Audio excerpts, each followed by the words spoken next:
기사 양반 그 시계 요즘 보기 힘든 모델인데 어디서 났어? 폭우가 쏟아지던 밤, 태운의 떨리는 물음에 돌아온 대답은 그를 할 말 잃게 만들었습니다. 어머니가 주신 겁니다. 돌아가신 아버지가 남기신 유일한 물건이라서요. 백미러로 힐끔거리던 청년의 손목에서 낡아빠진 가죽 시계가 번뜩였습니다. 25년 전 가난했던 시절 태운이 아내에게 결혼 예물로 선물했던 바로 그 시계였습니다. 시계에 선명하게 새겨진 이니셜이 틀림없었습니다.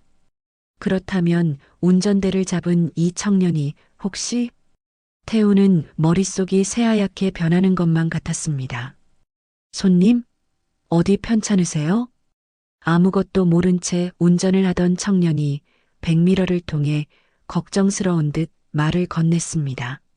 하지만 태우는 아들의 이름을 부르는 대신 입을 틀어막고 눈물을 흘릴 수밖에 없었습니다. 과연 이 슬픈 재회 끝에 두 사람의 운명은 어디로 향하게 될까요? 25년 전 멈춰버린 부자의 시간은 다시 흐를 수 있을지. 가슴 시린 진실의 이야기가 지금 시작합니다. 사연 시작 전 무료로 할 수 있는 구독을 눌러주시면 당신의 하루에 행운이 찾아올 거예요. 오늘의 사연 지금 시작합니다. 쏟아지는 폭우가 서울의 밤거리를 집어삼키던 밤이었습니다. 병원 주차장에 세워진 검은 세단 안에서 김태훈이 운전대를 붙잡은 채 거친 숨을 몰아쉬고 있었죠. 오늘 낮 의사에게서 들은 말이 아직도 귀에 맴돌았습니다. 췌장암 말기, 길어야 석 달. 태우는 수행비서에 만류를 뿌리치고 홀로 차를 몰아 이곳까지 왔습니다. 25년 전 아내 순자와 함께 살았던 허름한 달동네 언덕길이었죠. 태훈이 창밖을 바라보며 중얼거렸습니다. 그때는 이 비가 이렇게 무섭지 않았는데 빗줄기가 차창을 두드리는 소리만이 정막을 채웠습니다. 태우는 주머니에서 마약성 진통제를 꺼내 두 알을 털어넣고 물도 없이 삼켰습니다. 하지만 뱃속을 쥐어짜는 통증은 조금도 누그러지지 않았죠. 식은땀이 이마를 타고 흘러내렸습니다. 태우는 운전대에 이마를 기대며 신음을 흘렸습니다. 시간이 얼마나 흘렀을까요? 밤이 깊어지자 통증은 더욱 극심해졌고 태우는 운전대를 잡을 힘조차 남아있지 않았습니다. 태훈이 떨리는 손으로 휴대폰을 꺼내 대리운전을 호출했습니다. 빗길을 뚫고 한 청년이 도착했습니다. 강민우가 우산을 접으며 차 문을 열고 뒷좌석을 살폈습니다. 식은땀을 흘리며 웅크린 태훈을 본 민우가 속으로 생각했죠. 술을 많이 드셨나 보다. 민우가 허리를 굽혀 공손하게 인사했습니다. 안녕하십니까? 대리운전 왔습니다. 어디로 모실까요? 태훈이 가쁜 숨을 몰아쉬며 대답했습니다. 평창동 32번지. 민우가 고개를 끄덕이며 운전석에 올라탔습니다. 네, 알겠습니다. 편히 쉬세요. 민우가 시동을 걸고 핸들을 잡았습니다. 그 순간 태훈의 흐릿한 눈에 무언가가 들어왔습니다. 민우의 왼쪽 손목에 채워진 낡은 가죽 시계였죠. 태훈의 눈이 번쩍 뜨였습니다. 그 시계는 25년 전 자신이 가난했던 시절 순자에게 결혼 예물로 선물했던 바로 그 시계였습니다. 태훈의 심장이 멎는 듯 했습니다. 그 시계. 태훈이 떨리는 목소리로 물었습니다. 요즘 보기 힘든 모델인데 어디서 났어? 민우가 백미러로 태훈을 흘깃보며 시계를 쓰다듬었습니다. 아, 이거요? 어머니가 주신 겁니다. 아버지가 남기신 유일한 물건이라서요. 부적처럼 차고 다닙니다. 태훈의 가슴을 누군가 주먹으로 후려치는 것 같았습니다. 태훈이 자신도 모르게 몸을 앞으로 숙였습니다. 시계 뒷면이 보였죠. 거기엔 자신이 직접 바늘로 새겨 넣었던 투박한 이니셜이 선명했습니다. K&P. 김태훈과 박순자. 태훈의 입술이 파르르 떨렸습니다. 그때 민우의 휴대폰이 울렸습니다. 민우가 블루투스 이어폰을 누르며 밝은 목소리로 대답했습니다. 엄마. 응, 지금 손님 태우고 가는 중이야. 전화기 너머로 여자의 목소리가 들려왔습니다. 태우는 숨을 죽이고 그 목소리에 귀를 기울였습니다. 엄마, 가게 문단속 잘했어? 오늘 비 많이 와서 무릎 더 아플 텐데. 무리하지 말고 얼른 들어가 있어. 나 금방 갈게. 민우가 다정하게 말하며 전화를 끊었습니다. 태우는 창밖으로 고개를 돌렸습니다. 주먹으로 입을 틀어막고 어깨를 들썩였죠. 눈물이 볼을 타고 흘러내렸습니다. 소리 없는 오열이었습니다. 민우가 백미러로 태훈을 살피며 조심스럽게 물었습니다. 손님 괜찮으세요? 혹시 많이 편찮으시면 병원으로. 태훈이 손을 내저으며 끊어지는 목소리로 대답했습니다. 아니야, 괜찮아. 그냥 가. 민우는 고개를 갸웃했지만 더 묻지 않았습니다. 술에 취한 손님의 주정이려니 생각하며 묵묵히 빗길을 달렸죠. 얼마 후 차가 평창동 저택 앞에 도착했습니다. 거대한 대문 앞에서 민우가 차를 세우고 뒤를 돌아보았습니다. 도착했습니다, 손님. 태훈이 떨리는 손으로 지갑을 꺼냈습니다. 지갑 안에 있는 현금을 전부 꺼내 민우의 손에 쥐어주었죠. 이건 팁이야. 어머니 맛있는 거 사드려. 꼭. 민우가 눈을 동그랗게 뜨며 손사래를 쳤습니다. 아니, 손님. 이건 너무 많습니다. 대리비만 받겠습니다. 태훈이 민우의 손을 꽉 잡으며 고개를 저었습니다. 받아. 제발 받아줘. 민우는 태훈의 간절한 눈빛에 더 거절하지 못했습니다. 태훈이 도망치듯 차에서 내려 대문 안으로 사라졌습니다. 민우가 떠나는 것을 대문 뒤에서 지켜보던 태훈의 눈에서 다시 눈물이 흘러내렸습니다. 자신이 버린 가족은 가난하지만 서로를 끔찍이 아끼며 살고 있었습니다. 정작 모든 것을 가진 자신은 병들고 외로웠죠. 뼈저린 죄책감이 온몸을 짓눌렀습니다.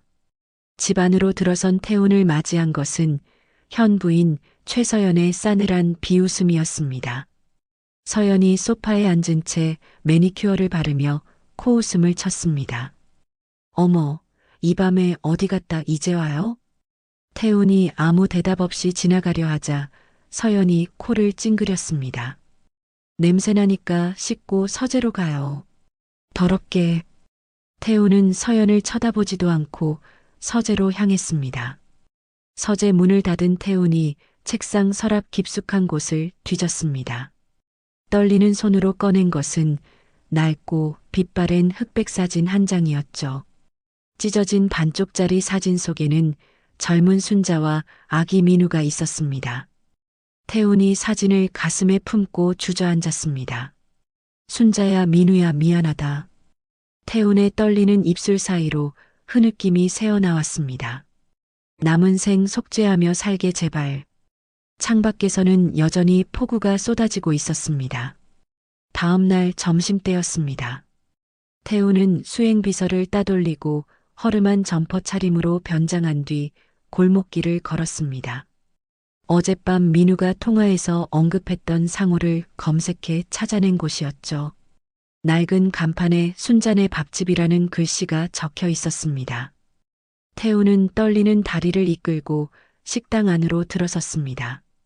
점심시간이라 식당은 북새통을 이루고 있었습니다. 인근 공사장 인부들과 동네 주민들이 테이블마다 빼곡히 앉아 국밥을 후루룩 먹고 있었죠. 태훈은 고개를 숙인 채 구석진 자리에 몸을 웅크렸습니다. 주방에서 땀을 뻘뻘 흘리며 뚝배기를 나르던 순자의 걸걸한 목소리가 홀 전체를 장악했습니다.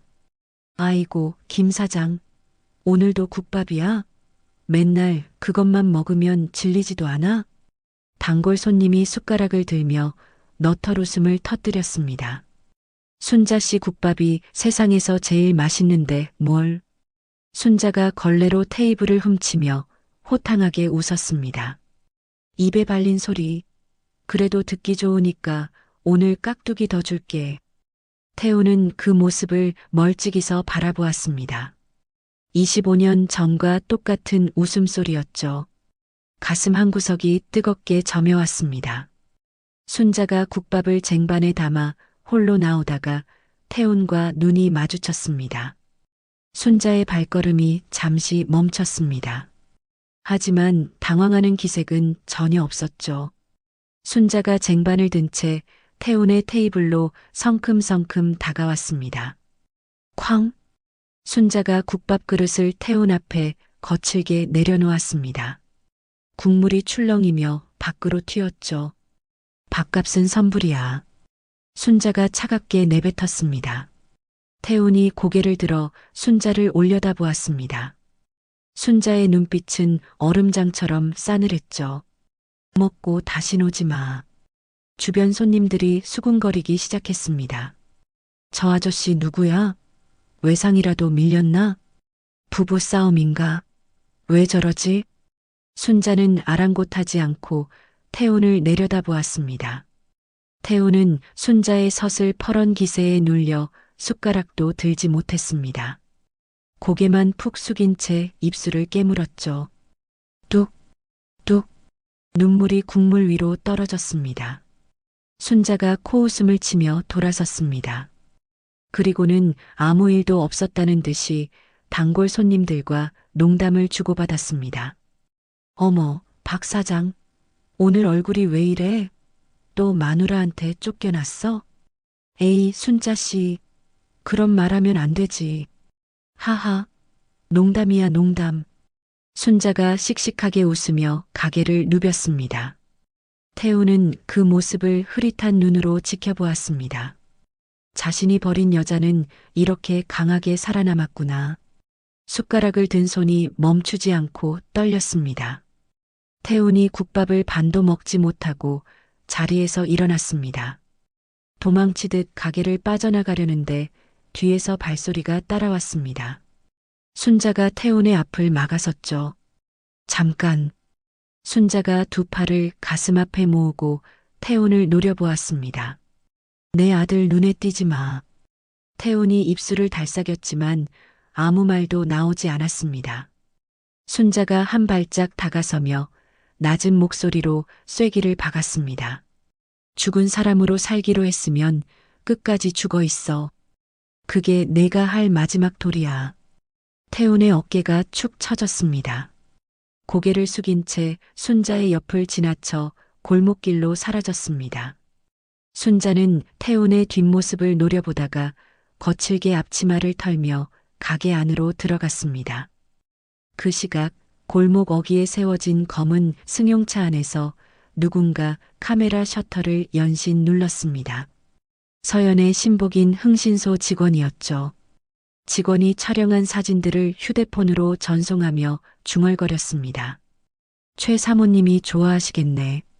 평창동 저택. 서연이 소파에 앉아 휴대폰으로 전송된 사진들을 훑어보았습니다. 태운이 허름한 식당에 들어가는 모습, 순자와 마주보고 있는 모습, 순자가 태운 앞을 막아서는 모습, 서연의 눈이 가늘게 찢어졌습니다.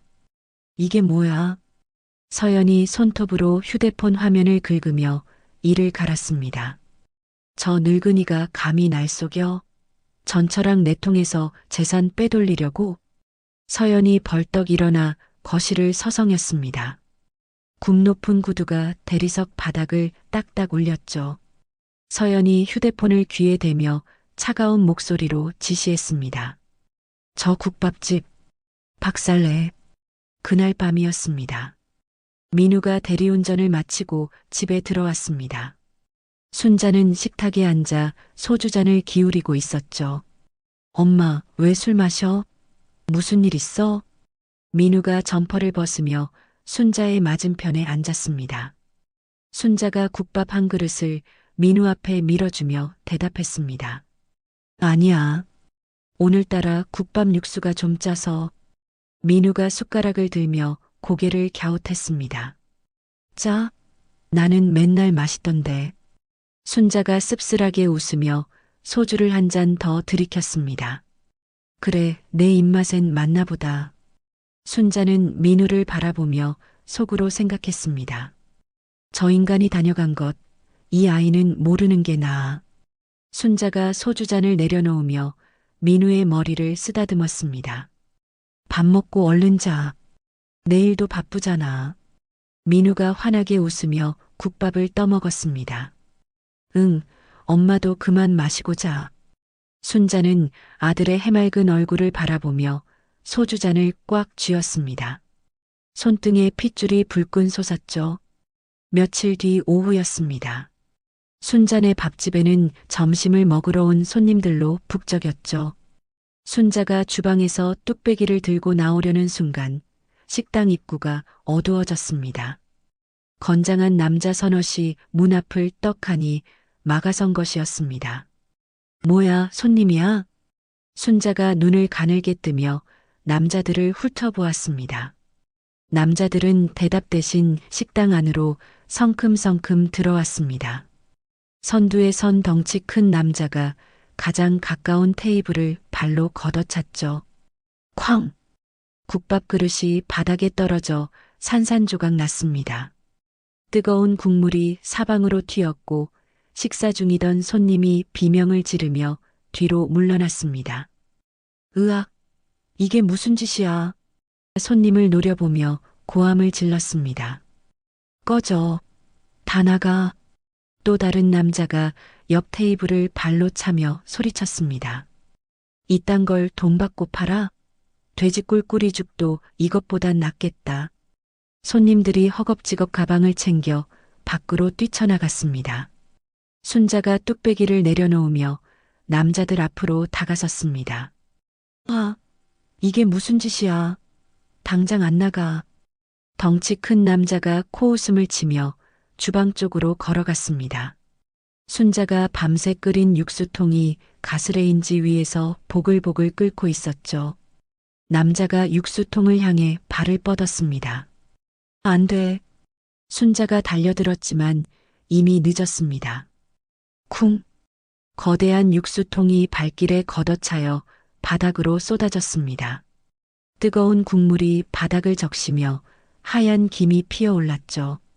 순자가 남자의 바짓가랑이를 붙잡으며 악을 썼습니다. 이 나쁜 놈들. 누가 시킨 거야? 남자가 순자의 손을 뿌리치며 힘껏 밀쳤습니다. 순자가 뒤로 휘청거리더니 음식물 쓰레기통 위로 엉덩방아를 찧었습니다. 국물과 음식 찌꺼기가 순자의 옷에 튀었죠. 엄마. 그때 가게 문이 벌컥 열리며 민우가 뛰어들어왔습니다. 바닥에 쓰러진 어머니를 본 민우의 눈이 뒤집혔습니다. 민우가 이를 악물고 주먹을 불끈 쥐며 남자들을 향해 달려들려 했습니다. 이 개자식들. 순자가 바닥에서 민우의 다리를 덥석 붙잡았습니다. 안 돼. 민우야 참아. 민우가 발버둥 치며 소리쳤습니다. 엄마 이 꼴 당하는데 어떻게 참아? 순자가 민우의 바지를 잡아당기며 울먹였습니다. 안 돼. 너 전과자 되면 안 돼. 엄마 괜찮으니까 참아. 제발. 민우는 피가 나도록 입술을 깨물었습니다. 주먹을 쥔 손이 부들부들 떨렸죠. 남자들이 비웃음을 흘리며 가게를 빠져나갔습니다. 잠시 후 신고를 받고 경찰이 도착했습니다. 그런데 상황이 이상하게 흘러갔습니다. 아까 그 남자들이 경찰 앞에서 능청스럽게 말했죠. 아니, 저희가 밥을 먹으러 왔는데 저 청년이 갑자기 우리를 위협했습니다. 맞아요. 죽여버린다고 소리 지르면서 달려들었어요. 민우가 눈을 부라리며 외쳤습니다. 뭐라고? 이 거짓말쟁이들아. 경찰이 민우의 팔을 잡으며 말했습니다. 일단 서에 가서 조사받으셔야겠습니다. 순자가 경찰에게 매달렸습니다. 아니에요. 저놈들이 먼저 행패를 부린 거라고요. 내 아들은 아무 잘못 없어요. 하지만 남자들의 일방적인 진술과 목격자 부재로 민우는 영업방해와 협박 혐의로 경찰에 연행되었습니다. 순자가 경찰차를 향해 뛰어가며 울부짖었습니다. 민우야, 엄마가 꼭 데려올게. 걱정 마. 민우가 경찰차 창문 너머로 어머니를 바라보았습니다. 엄마, 울지 마. 나 괜찮아. 금방 나갈게. 경찰차가 떠나고 순자는 그 자리에 주저앉아 오열했습니다. 그 시각 평창동 저택이었습니다. 태훈이 서연 앞에서 주먹을 부르르 떨고 있었죠. 당신이 시킨 거지. 순자네 가게에 사람 보낸 거. 서연이 소파에 비스듬히 앉은 채 손톱을 다듬으며 대답했습니다. 그래서 어쩔 건데? 태훈이 서연에게 한 발짝 다가섰습니다. 민우는 아무 죄도 없어. 당장 풀어. 서연이 천천히 일어나며 태훈을 올려다보았습니다. 입꼬리가 비틀어지며 올라갔죠. 당신 췌장암인 거 다 알아. 태훈의 얼굴이 굳었습니다. 서연이 태훈의 주위를 빙글빙글 돌며 말을 이었습니다. 쥐 죽은 듯이 있다가 죽으면 내 아들한테 경영권 넘길 거야. 알았어? 서연이 태훈의 앞에 딱 멈춰서며 눈을 가늘게 떴습니다. 허튼 수작 부리면 저 모자 가만 안 둬. 서연이 손가락을 튕기자 대기하고 있던 경호원들이 태훈의 양팔을 붙잡았습니다. 태훈이 발버둥 쳤지만 소용없었죠. 이게 무슨 짓이야? 나. 서연이 돌아서며 차갑게 내뱉었습니다. 별채에 가도 내가 허락할 때까지 한 발짝도 못 나가게 해. 태훈은 별채에 감금되었습니다. 시간이 흘러 밤이 깊었습니다. 태훈은 창문 앞을 서성이며 감시하는 경호원의 움직임을 살폈습니다. 새벽 3시쯤 경호원이 졸기 시작했죠. 태훈이 주먹으로 창문을 힘껏 내리쳤습니다. 쾅! 유리가 깨지며 태훈의 손등이 찢어졌습니다. 피가 주르륵 흘러내렸지만 태훈은 아랑곳하지 않고 창틀을 넘었습니다. 맨발로 담장을 넘어 어둠 속으로 사라졌죠. 얼마나 달렸을까요? 태훈이 순자네 밥집 앞에 도착했습니다. 불이 꺼진 가게 앞에서 순자가 멍하니 앉아 있었죠. 태훈이 비틀거리며 순자 앞에 무릎을 꿇었습니다. 피가 섞인 발자국이 바닥에 찍혔습니다. 순자야. 순자가 고개를 들었습니다. 태훈의 처참한 몰골을 본 순자의 눈이 커졌죠. 이게 무슨 꼴이야? 태훈이 순자의 치맛자락을 붙잡으며 떨리는 목소리로 말했습니다. 나 췌장암이야. 길어야 석 달이래. 순자의 입술이 파르르 떨렸습니다. 태훈이 이마를 바닥에 대며 울먹였습니다. 내 목숨값으로 민우 좀 꺼내주게 해줘. 제발. 순자가 태훈의 멱살을 움켜쥐고 번쩍 일으켜 세웠습니다. 죽으려면 내 아들 살려놓고 죽어. 순자의 눈에서 눈물이 흘러내렸습니다. 하지만 목소리는 쇳덩이처럼 단단했죠. 징징거리지 말고 밥값 하란 말이야. 그날 밤이었습니다. 순자는 태훈을 식당 안으로 끌어들여 구석 자리에 앉혔습니다. 태훈의 찢어진 손등을 수건으로 동여매며 순자가 낮은 목소리로 말했죠. 서연이 그년 비밀 금고가 있어. 태훈이 고개를 들어 순자를 바라보았습니다. 금고. 순자가 고개를 끄덕이며 말을 이었습니다. 거기에 민우한테 누명 씌우라고 지시한 증거가 있을 거야. 녹취 파일이든 뭐든. 태훈의 눈이 번뜩였습니다. 그걸 어떻게 알아? 순자가 피식 웃으며 대답했습니다. 25년 전에 내가 날 버리고 그년한테 갔을 때 나도 가만히 있었겠어? 뒷조사 다 했지. 태훈은 아무 말도 하지 못했습니다. 순자가 태훈의 눈을 똑바로 쳐다보며 물었습니다. 금고 비밀번호. 그년 생일로 해놨지? 태훈이 천천히 고개를 끄덕였습니다. 어떻게? 순자가 코웃음을 쳤습니다. 내가 비밀번호 정하는 버릇이 어디 가겠어. 맨날 기념일로 해놓잖아. 태훈의 얼굴이 붉어졌습니다. 순자가 자리에서 일어나며 말했습니다. 내일 그년한테 전화해. 항복한다고. 경영권 포기 각서 쓰겠다고. 태훈이 눈을 크게 떴습니다. 뭐라고? 순자가 태훈의 어깨를 탁 쳤습니다. 거짓말이야, 거짓말. 그년 안심시키고 집에 들어가서 금고 털어. 태훈이 순자를 멍하니 올려다보았습니다. 25년 만에 처음 보는 순자의 눈빛은 칼날처럼 날카로웠죠. 알았어? 태훈이 힘겹게 대답했습니다. 알았어. 다음 날 오전이었습니다. 태훈이 떨리는 손으로 휴대폰을 들어 서연에게 전화를 걸었습니다. 여보세요? 서연의 차가운 목소리가 들려왔습니다. 태훈이 힘없는 목소리로 말했습니다. 서연아, 당신 말대로 할게. 전화기 너머로 서연의 코웃음이 들렸습니다. 호, 정신이 들었나 보네. 태훈이 고개를 숙인 채 말을 이었습니다. 경영권 포기 각서 쓸 테니까 집으로 들어가게 해줘. 서연이 한참 침묵하다가 대답했습니다. 좋아. 들어와. 대신 딴짓하면 그때는 진짜 저 모자 끝장이야. 태훈이 전화를 끊고 주먹을 불끈 쥐었습니다. 그날 저녁 태훈이 평창동 저택으로 돌아왔습니다. 서연이 거실 소파에 앉아 다리를 꼬고 태훈을 맞이했죠. 어머, 꼬락서니 좀 봐. 거지같이 돌아다니더니 결국 기어들어왔네.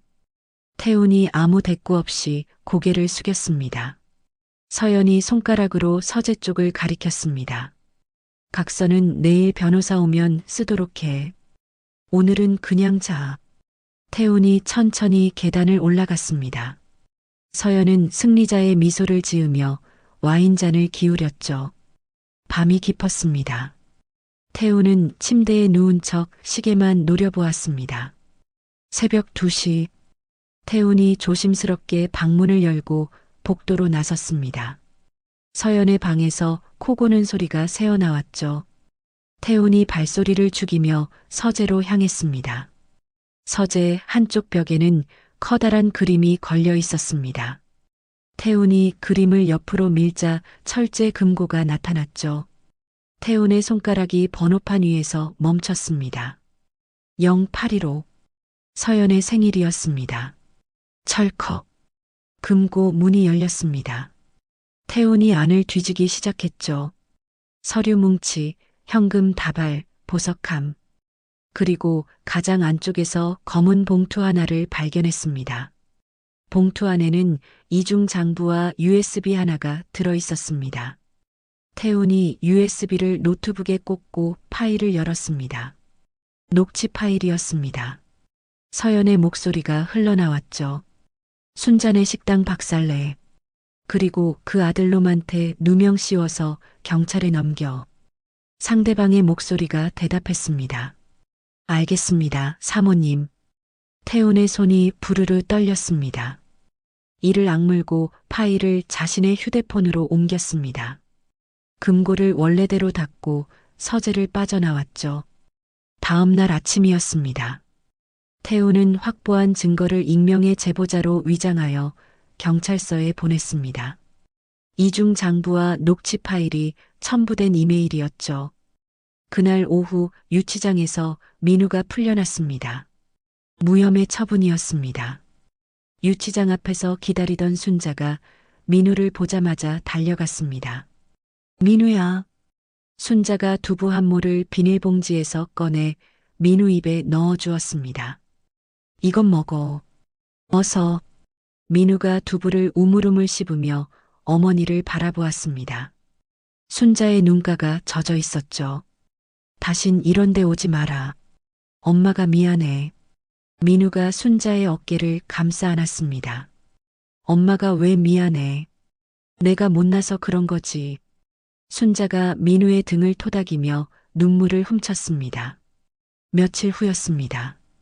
민우 앞으로 거액의 합의금과 변호사 비용이 입금되었습니다. 발신인은 익명의 독지가였죠. 거기에 새로운 사업 자금까지 추가로 들어왔습니다. 민우가 고개를 갸웃하며 순자에게 물었습니다. 엄마, 이거 누가 보낸 거야? 익명의 독지가라니. 순자가 시치미를 뚝 떼며 대답했습니다. 글쎄, 나도 몰라. 세상에 죄 지은 사람이 갚는 빚도 있는 법이야. 민우가 의아한 표정을 지었습니다. 그게 무슨 말이야? 순자가 민우의 머리를 쓰다듬으며 말했습니다. 감사히 받고 성공해서 갚아. 알았지? 민우는 여전히 의아했지만 고개를 끄덕였습니다. 태훈의 도움으로 민우는 대기업 특채에 합격했습니다. 순자의 식당도 서연에게 받은 피해 보상금으로 리모델링을 거쳐 더욱 번창했죠. 새 간판이 달린 순자네 밥집 앞에서 순자가 환하게 웃었습니다. 한편 서연은 검찰의 내사를 받으며 궁지에 몰렸습니다. 서연이 거실에서 휴대폰을 집어던지며 이를 갈았죠. 그 늙은이가 감히 날 속여. 서연의 눈이 도끼로 이글거렸습니다. 두고 봐. 반드시 복수할 테니까. 그 시각 태우는 멀리서 순자와 민우의 모습을 지켜보고 있었습니다. 새 식당 앞에서 환하게 웃는 두 사람. 태훈의 입가에 희미한 미소가 번졌습니다. 생애 처음으로 느껴보는 가족의 평온함이었죠. 태훈이 중얼거렸습니다. 고맙다 순자야. 일주일 후 비 오는 저녁이었습니다. 순자네 밥집에서는 민우의 대기업 합격 축하 파티가 조촐하게 열렸죠. 단골 손님 몇 명과 동네 이웃들이 모여 막걸리를 나눠 마시며 축하 인사를 건넸습니다. 우리 민우 이제 출세하는 거야. 순자 씨, 이제 아들 덕 좀 보겠네. 순자가 손사래를 치며 웃었습니다. 에이, 무슨 출세야. 이제 겨우 시작인데. 민우가 쑥스러운 표정으로 머리를 극적였습니다. 아직 멀었어요. 열심히 해야죠. 밤이 깊어지자 손님들이 하나둘 자리를 떴습니다. 순자가 빈 그릇들을 치우며 민우에게 말했죠. 너 피곤하지?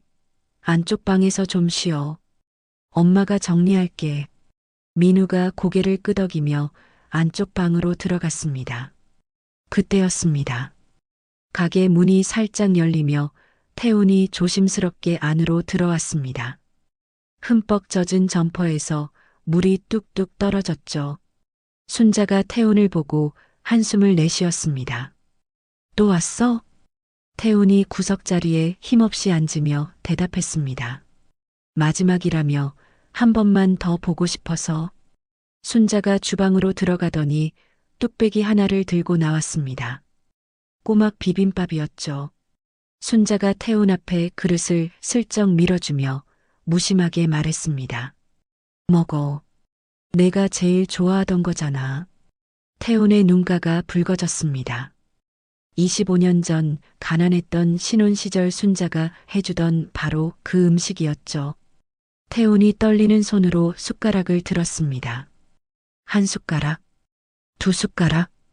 밥을 먹는 태훈의 손이 점점 떨렸습니다. 어느새 눈물이 뺨을 타고 흘러내렸죠. 태훈이 어린아이처럼 펑펑 울며 밥을 눈물로 비벼 먹었습니다. 흑흑. 순자가 외면한 채 카운터를 정리했습니다. 하지만 순자의 어깨도 미세하게 떨리고 있었죠. 그때 안쪽 방에서 민우가 물을 마시려고 나왔습니다. 민우는 구석자리에서 펑펑 우는 노인을 보고 발걸음을 멈췄습니다. 어디서 본 듯한 뒷모습이었죠. 민우가 고개를 갸웃하며 한 발짝 다가섰습니다. 그 순간 태훈이 갑자기 배를 움켜쥐며 신음을 흘렸습니다. 태훈의 입에서 시뻘건 피가 쏟아졌습니다. 태훈이 의자에서 앞으로 고꾸라졌죠. 아저씨. 민우가 달려가 태훈을 부축했습니다. 순자도 황급히 달려왔죠. 태훈아, 정신 차려. 태훈의 품에서 낡은 가죽 지갑이 바닥으로 떨어졌습니다. 지갑이 열리며 안에서 낡고 빛바랜 흑백 사진 한 장이 툭 튀어나왔죠. 사진이 민우의 발밑에 떨어졌습니다. 민우가 고개를 숙여 사진을 집어들었습니다. 사진 속에는 젊은 여자와 아기가 있었죠. 민우의 눈이 커졌습니다. 이 사진 어디서 많이 본 것 같은데. 민우가 사진을 자세히 들여다보았습니다. 찢어진 반쪽짜리 사진이었습니다. 민우의 손이 부르르 떨렸죠. 이건 집에 있는 앨범 속 사진과 똑같았습니다. 어린 시절 자신과 어머니가 찍은 사진.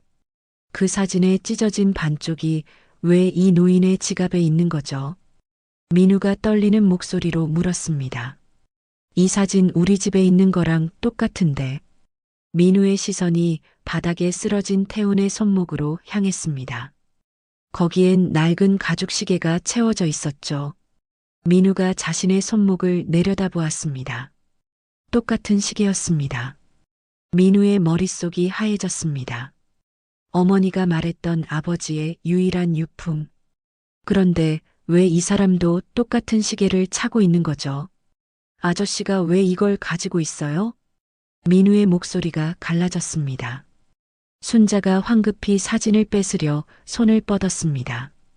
민우야, 그거 줘. 민우가 뒷걸음질 치며 사진을 가슴에 꼭 쥐었습니다.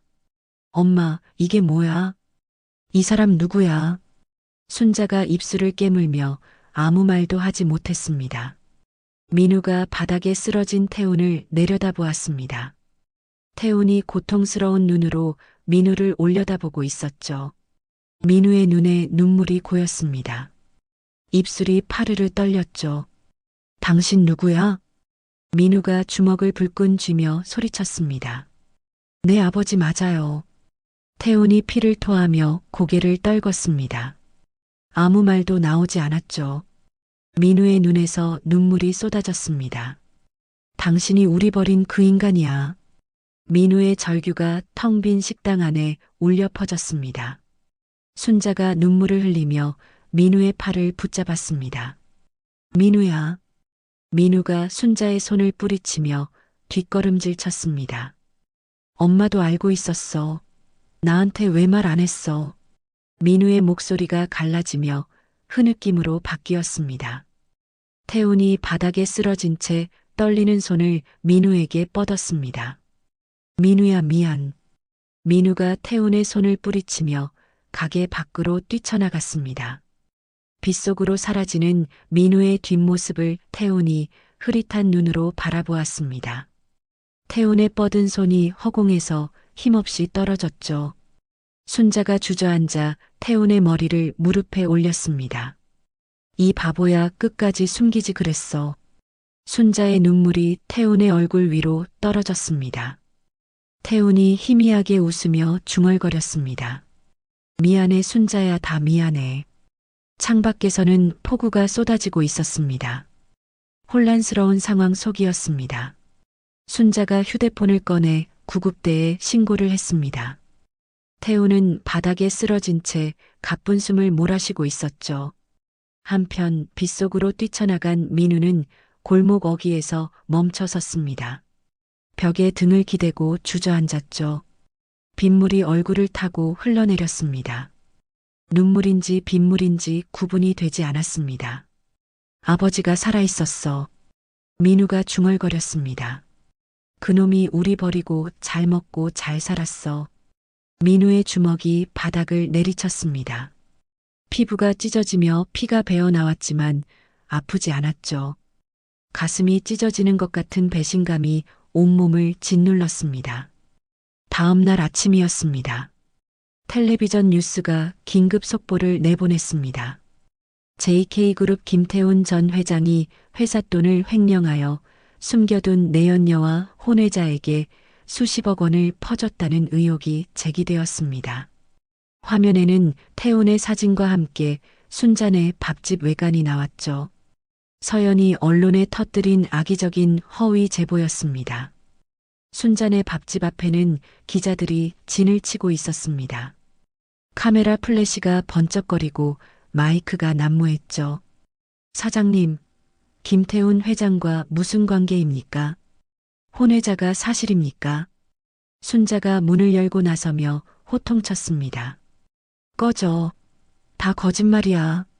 하지만 기자들은 물러서지 않았습니다. 거기에 서연이 보낸 시위대까지 가세했죠. 바람난 여자, 나와라. 남의 가정 파괴범. 순자가 이를 악물며 가게 문을 닫았습니다. 손이 부들부들 떨렸죠. 그 시각 민우는 회사에 출근했습니다. 로비에 들어서자마자 이상한 시선들이 느껴졌죠. 동료들이 수군거리며 민우를 쳐다보았습니다. 저 사람 아니야? 뉴스에 나온 회장 숨겨진 아들이래. 민우가 사무실로 들어서자 팀장이 다가왔습니다. 강민우 씨, 잠깐. 팀장이 민우를 회의실로 데려갔습니다. 테이블 위에 서류 한 장이 놓여 있었죠. 오늘부로 대기 발령입니다. 사안이 정리될 때까지 출근하지 마세요. 민우의 얼굴이 하얗게 질렸습니다. 팀장님, 저 아무 잘못 없습니다. 그건 다 거짓말이에요. 팀장이 고개를 저으며 대답했습니다. 나도 알아. 하지만 위에서 내려온 지시야. 미안하네. 민우가 회의실을 나서자 복도에서 동료들이 비아냥거렸습니다. 야, 숨겨진 아들이면 왜 대리운전했대? 돈 더 뜯어내려고 그런 거 아니야? 하하. 민우가 주먹을 불끈 쥐었습니다. 하지만 참았죠. 고개를 숙인 채 회사를 뛰쳐나왔습니다. 해가 지고 밤이 되었습니다. 민우는 한강 둔치에 앉아 깡소주를 마시고 있었습니다. 빈 병이 옆에 나뒹굴었죠. 다 망했어. 허공에 대고 중얼거렸습니다. 그놈 때문에 다 망했어. 민우가 소주병을 강물에 집어던졌습니다. 풍덩 소리가 어둠 속에 울려 퍼졌죠. 차라리 죽은 아버지였으면 좋았을걸. 민우가 자리에서 비틀거리며 일어났습니다. 어디론가 사라지려는 순간 뒤에서 발소리가 들려왔습니다. 강민우, 순자였습니다. 헐레벌떡 달려온 순자가 민우 앞에 섰죠. 순자가 민우의 뺨을 세게 올려붙였습니다. 찰싹? 정신 차려. 민우가 휘청거리며 순자를 바라보았습니다. 엄마. 순자가 민우의 멱살을 잡고 눈을 부라렸습니다. 내 아비가 밉지? 나도 미워 죽겠다. 25년 동안 이 악물고 미워했어. 순자의 눈에서 눈물이 흘러내렸습니다. 근데 저 인간 지금 너 살리려고 혼자 죽으러 가는 길이야. 민우의 눈이 커졌습니다. 무슨 소리야? 순자가 민우의 어깨를 잡고 말했습니다.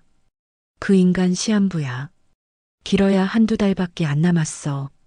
민우의 입이 벌어졌습니다. 뭐? 순자가 민우의 눈을 똑바로 쳐다보며 말을 이었습니다. 지금 병원에서 나와서 기자회견 준비하고 있대. 모든 죄를 다 뒤집어 쓰고 서연이랑 단판 지으러 간대. 민우가 고개를 저었습니다. 그게 나랑 무슨 상관인데? 순자가 민우의 뺨을 양손으로 감싸며 말했습니다. 바보야. 너 살리려고 그러는 거잖아. 자기가 다 잘못했다고 하면 내 누명이 벗겨지니까. 민우의 입술이 파르르 떨렸습니다. 그래서 어쩌라고. 순자가 민우를 끌어안으며 울먹였습니다. 미워해도 돼. 평생 미워해도 돼. 근데 저 인간 마지막 가는 거 지켜봐줘. 엄마 부탁이야. 민우는 아무 말도 하지 못했습니다. 순자의 어깨에 얼굴을 묻고 소리 없이 울었죠. 그 시각 병원이었습니다. 태훈이 링거를 꽂은 채 변호사를 불렀습니다. 떨리는 손으로 서류에 서명을 했죠. 이걸로 전 재산을 박순자에게 위자료로 지급한다. 이렇게 공증하면 되는 거지. 변호사가 고개를 끄덕이며 대답했습니다. 네, 회장님. 법적으로 문제 없습니다. 태훈이 서류를 변호사에게 건네며 말했습니다. 내일 아침 기자회견이야. 휠체어 준비해줘. 변호사가 걱정스러운 표정을 지었습니다. 회장님, 몸 상태가. 태훈이 고개를 저으며 끊었습니다. 괜찮아. 마지막으로 할 일이 남았으니까. 태훈이 창밖을 바라보았습니다. 어둠 속에서 빗방울이 유리창을 두드리고 있었죠. 태훈이 중얼거렸습니다. 민우야, 조금만 기다려라. 아버지가 다 해결할 테니까. 한강 둔치에서 민우가 순자의 품에서 몸을 뗐습니다. 흔들리는 눈빛으로 병원 쪽을 바라보았죠. 애증이 뒤섞인 감정이 가슴을 짓눌렀습니다. 민우가 이를 악물며 자리에서 일어났습니다. 다음 날 오전 10시였습니다. JK그룹 본사 로비에 긴급 기자회견장이 마련되었습니다. 수백 명의 기자들이 카메라를 들고 대기하고 있었죠. 플래시가 쉴 새 없이 터졌습니다. 웅성거리는 소리가 갑자기 멈췄습니다.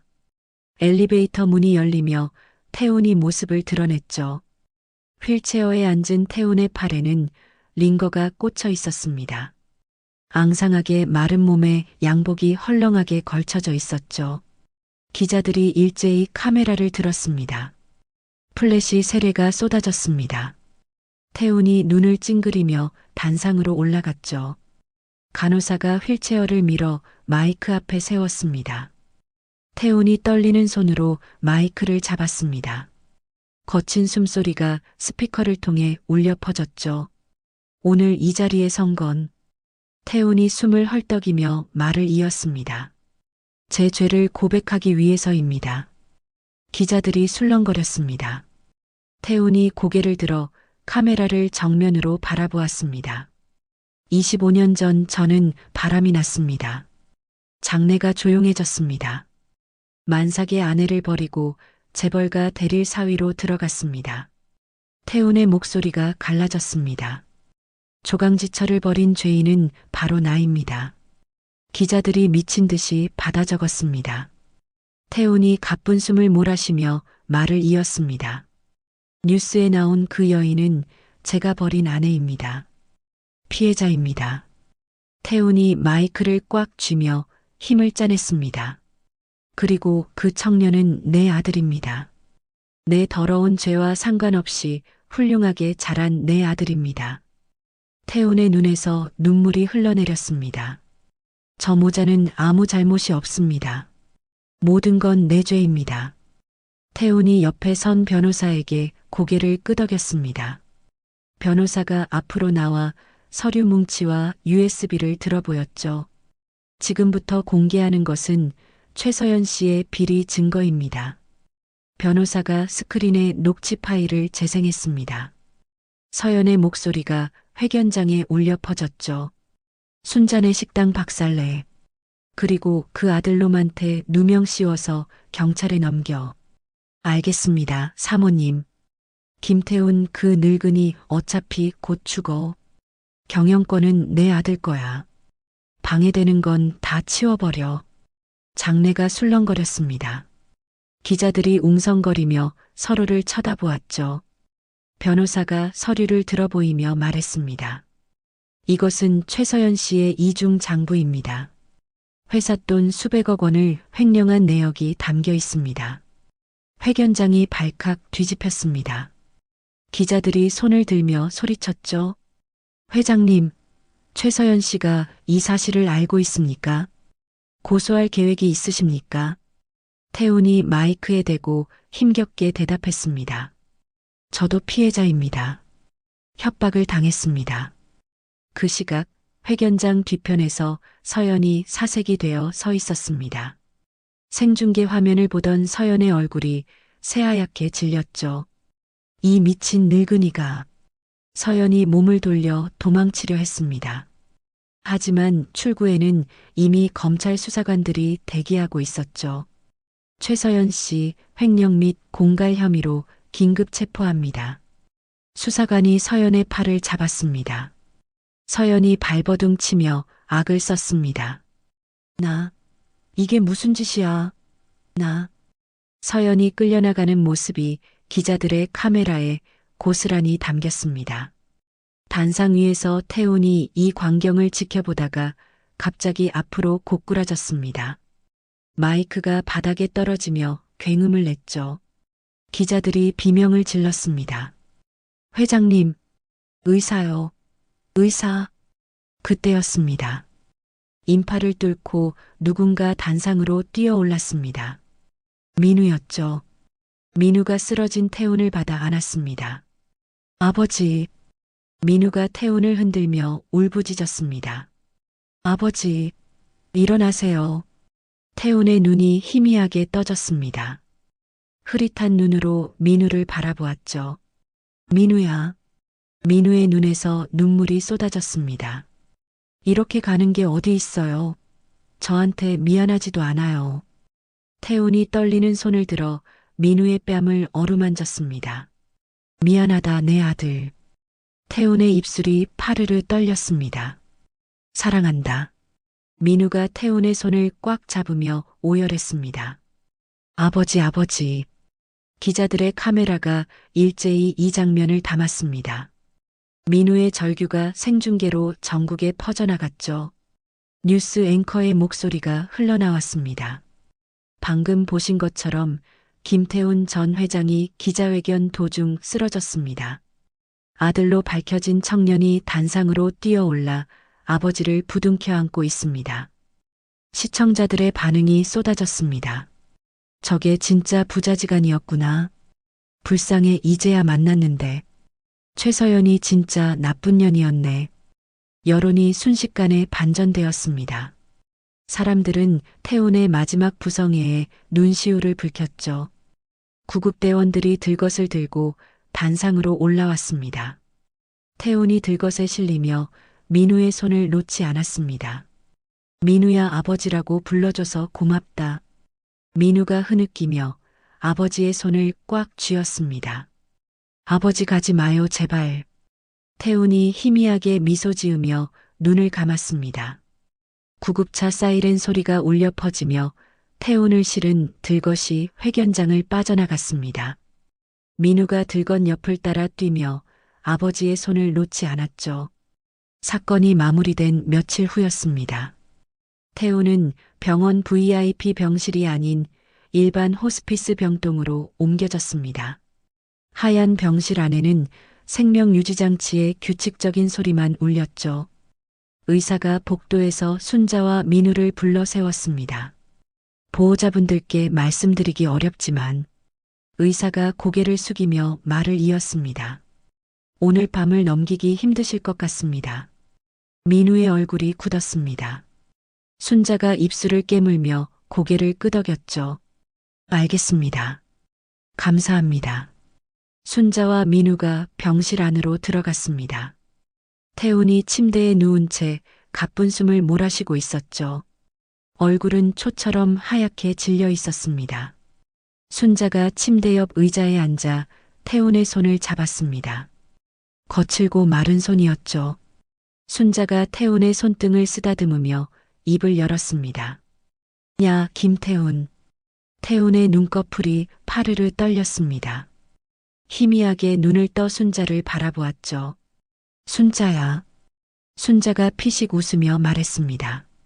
고생했다. 태훈의 눈가가 붉어졌습니다.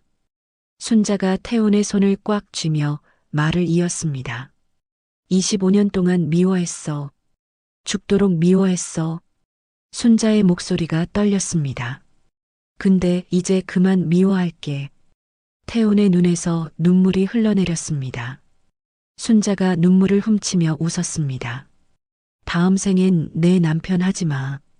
태훈이 희미하게 웃었습니다. 순자가 태훈의 손을 놓으며 말했습니다.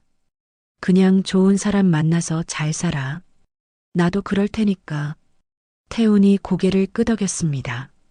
순자가 자리에서 일어나 민우에게 자리를 내주었죠. 민우가 아버지 곁으로 다가갔습니다.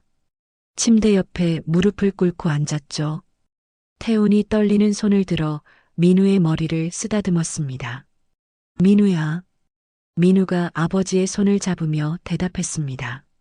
네, 아버지. 태훈의 입가에 미소가 번졌습니다. 아버지라는 말이 이렇게 따뜻한 줄 몰랐죠. 민우가 손목에서 낡은 가죽 시계를 풀었습니다. 태훈의 손에 시계를 쥐어주며 말했습니다. 이거 가져가세요. 태훈이 고개를 저었습니다. 민우가 아버지의 손을 꽉 쥐며 말을 이었습니다. 거기선 시간 멈추지 말고요. 우리 걱정 말고 행복하세요. 태훈이 떨리는 손으로 시계를 민우의 손에 다시 쥐어주었습니다. 이건 내 시간이다. 태훈의 목소리가 바람처럼 가늘어졌습니다. 멈추지 말고 행복하게 살아라. 민우의 눈에서 눈물이 쏟아졌습니다. 아버지. 태훈이 시계를 쥔 민우의 손을 꼭 잡았습니다. 희미하게 웃으며 민우를 바라보았죠. 사랑한다, 내 아들. 태훈의 눈이 천천히 감겼습니다. 평온한 얼굴이었죠. 심전도 모니터의 신호음이 길게 울렸습니다. 삐.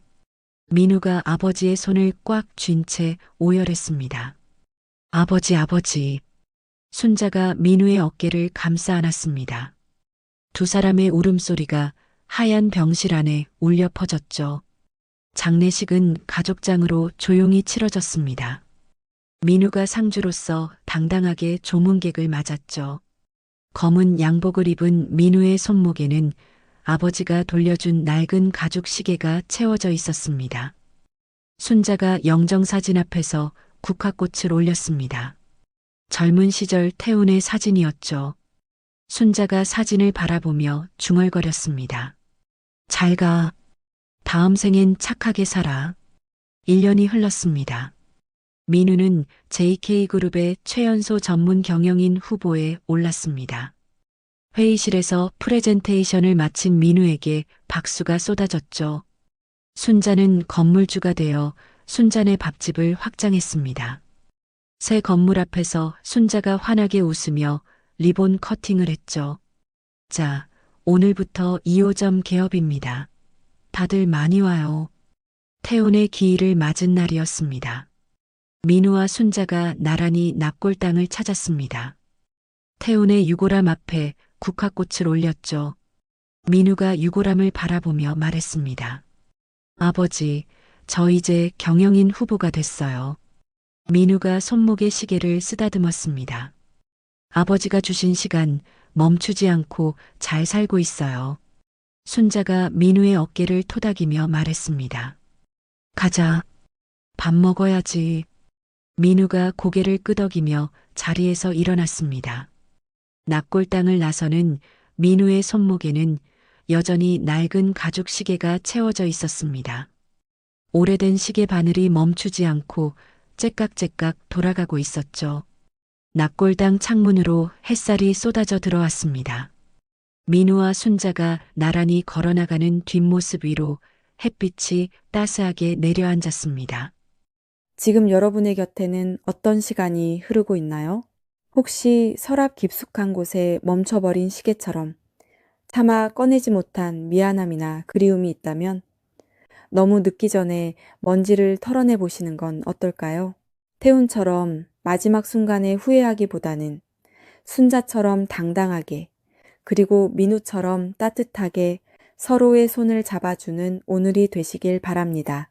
가족이라는 이름으로 묶인 인연은 시계가 멈추더라도 영원히 흐르는 법이니까요. 오늘도 긴 이야기 끝까지 함께 해주셔서 정말 고맙습니다. 여러분의 가슴 속에도 따뜻한 위로가 전해졌기를 바랍니다. 감사합니다.